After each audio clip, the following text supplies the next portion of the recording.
हाँ, तो आज आपका सेशन है लेखांकन के लाभ। ये टॉपिक आपका इतना इम्पोर्टेंट तो नहीं है, लेकिन आप ये कह सकते हैं कि इनसे ऑब्जेक्टिव प्रश्न अक्सर आते हैं। तो आपको इसको पढ़ना आवश्यक है। रटना नहीं है आपको, क्योंकि अकाउंटिंग रटी नहीं जा सकती। आप कितना रटेंगे। और एक बच्चे का प्रश्न था कि सर प्रैक्टिकल प्रॉब्लम भी समझाइए।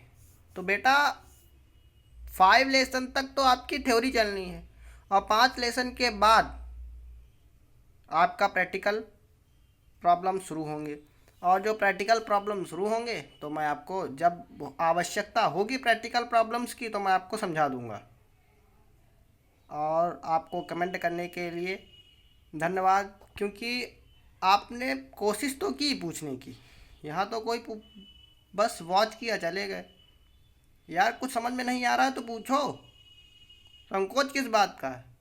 चलिए इसी के साथ हम आज का सेशन शुरू करते हैं। आज का सेशन है लेखांकन के लाभ। पहला है स्मरण शक्ति का अभाव की पूर्ति। लेखांकन जो है, अगर आप एक तो मान के चलिए कोई व्यापार है, व्यापार में इतने सारे लेन देन होते हैं कि आप हर लेन देन को याद नहीं रख सकते, इसलिए उनको लिखना अकाउंटिंग के रूप में, लेखांकन के रूप में आवश्यक है, जिससे कि आप स्मरण शक्ति, आपको जब आवश्यकता हो उसकी तो आप उससे देख सकें। तो चलिए इसी के साथ शुरू करते हैं। व्यापार में प्रतिदिन सैकड़ों लेन देन होते हैं, वस्तुओं का क्रय विक्रय होता है। ये नगद और उधार दोनों हो सकते हैं।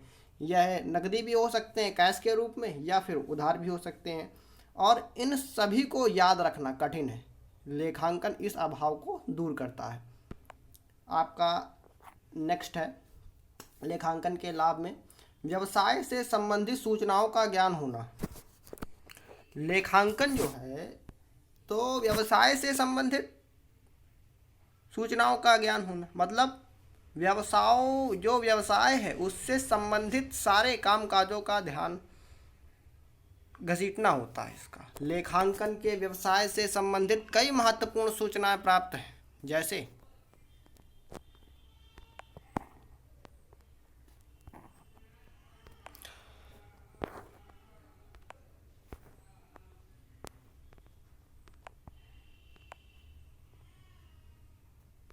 रुकिएगा गाइस, थोड़ी प्रॉब्लम क्रिएट हो गई है यहाँ पर। हाँ, जैसे लाभ हानि की जानकारी, ये सब लाभ के रूप में। संपत्ति एवं दायित्वों की जानकारी, आपने कोई व्यवसाय किया, अब साल के अंत में आप चिट्ठा बनाते हैं, और चिट्ठा के से आपको पता चल जाएगा कि आपके व्यवसाय में कितनी संपत्ति शेष रह गई है, और आपके कितने सारे दायित्व, जिम्मेदारियां बढ़ गई हैं, कितना। आपका तीसरा पॉइंट है कितना रुपया लेना है और कितना रुपया देना है। जब आप ये लिख लेंगे तो आपको स्मरण करने की आवश्यकता ही नहीं है। व्यवसाय की आर्थिक स्थिति, प्रॉफिट हुआ है कि लाभ हुआ है, ये भी बताता है। और आपका तीसरा टॉपिक है न्यायालय में साक्ष्य के रूप में।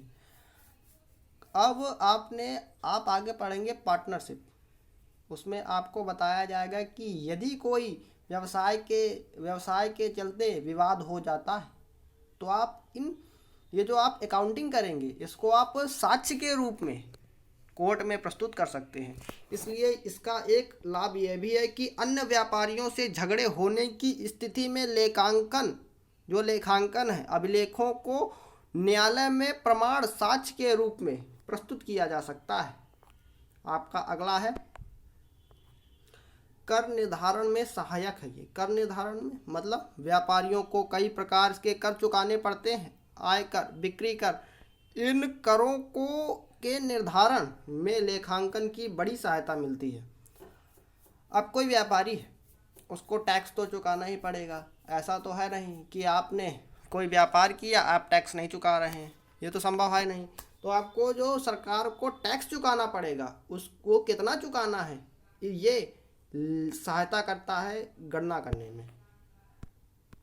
चलिए इसी के साथ हम आगे बढ़ते हैं। आपका अगला है ऋण लेने में सहायक लेखांकन। व्यवसाय के विस्तार हेतु तथा उसके सफल संचालन के लिए समय समय पर ऋण की आवश्यकता पड़ती है। खाता दिखाकर बैंक व अन्य वित्तीय संस्थाओं से ऋण प्राप्त करने की सुविधा प्राप्त हो जाती। मतलब व्यवसाय के विस्तार हेतु, व्यवसाय को आपको विस्तार करना है, आपका व्यवसाय अभी तक सूक्ष्म था, उसके सफल संचालन के लिए समय समय पर ऋण की आवश्यकता होती है। आपके पास असेट्स नहीं है, संपत्ति नहीं है, तो आप व्यवसाय का विस्तार कैसे करेंगे? ऐसे करेंगे, ऋण लेकर के। खाता दिखाकर बैंक व अन्य वित्तीय संस्थाओं से ऋण प्राप्त करने की सुविधा हो जाती है, क्योंकि व्यवसाय जो होते हैं, जो व्यवसायी होता है, उनको एक विशेष प्रकार का कर दिया जाता है जो केवल बिजनेसमैन को ही ऋण प्राप्त होता है। इसी के साथ आपका आज का टॉपिक खत्म होता है, लेखांकन के लाभ। ये इतना महत्वपूर्ण तो नहीं है, लेकिन बच्चों आपको ये पढ़ना है, क्योंकि इनसे ऑब्जेक्टिव प्रश्न बन जाते हैं। धन्यवाद। शेयर, सब्सक्राइब एवं लाइक करना बिल्कुल ना भूलें।